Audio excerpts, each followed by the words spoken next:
few more samples now from the memos to tell you about. Comey wrote that he told the president at a White House dinner last January, quote, "I said, I don't do sneaky things. I don't leak. I don't do weasel moves."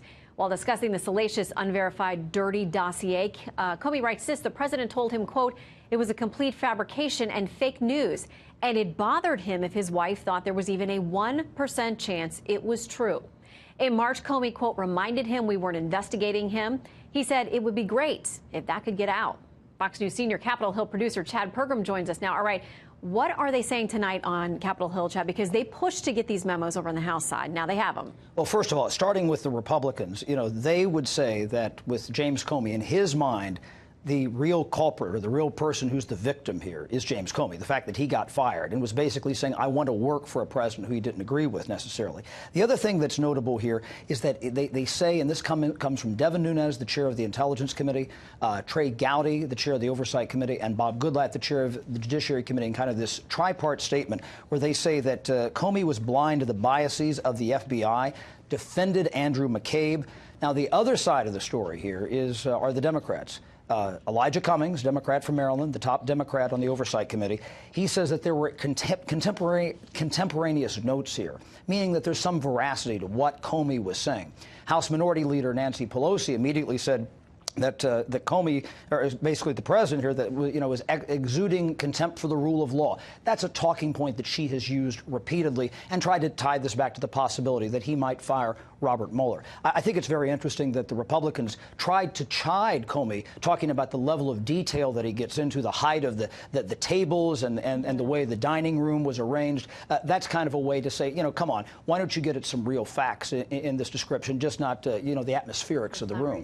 Well, it sounds like both sides are finding things in these memos that they want to use to their advantage. Right, absolutely. If you're the Republicans, you might say, why did this get out? You have a situation here where Comey is being praised by the president, saying he had an impossible job to do dealing with the Hillary Clinton email situation right before the election, asking him to stay on. And so, the flip side, though, if you're Republicans at the White House, you might say, well, there's no corroboration here with the Russians. There's no evidence that there was any, trying to collude with the Russians in any way, shape, or form. So at the end of the day, you have both sides saying there's something in here that kind of exonerates us.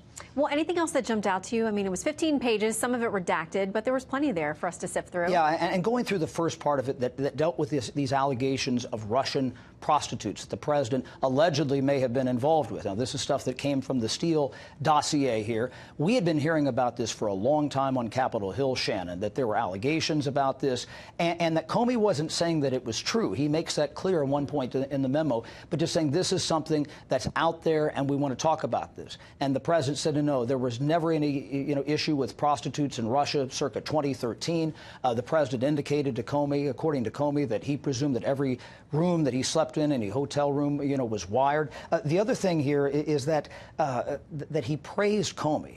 He said, you really did an exceptional job. I think you've, conducted yourself, beyond reproach. And then, of course, we know what happened with James Comey in May of last year. Yeah, it started out differently. At least according to these memos, there was some positive relationship at some point that later fell apart. Absolutely. All right, Chad Pergram, thank you for staying up late Anytime. with us. Good to see you.